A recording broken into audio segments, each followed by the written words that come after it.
Ma'din grand മസ്ജിദിൽ പെരുന്നാൾ നിസ്കാരത്തിന് ആയിരക്കണക്കിന് വിശ്വാസികളെത്തി.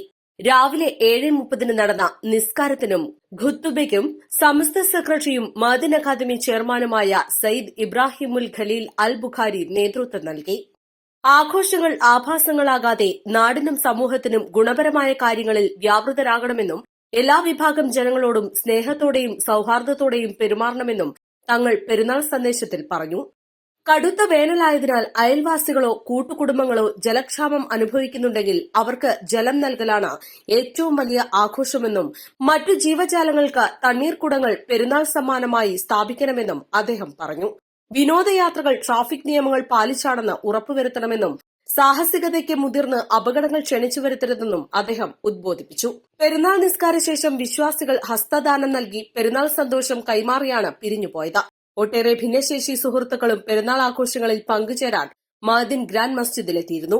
ഭിന്നശേഷിക്കാരെ സഹായിക്കുന്നതിന് മഅദിൻ ഹോസ്പേസ് പ്രവർത്തകർ നേതൃത്വം നൽകി. East live, Malappuram.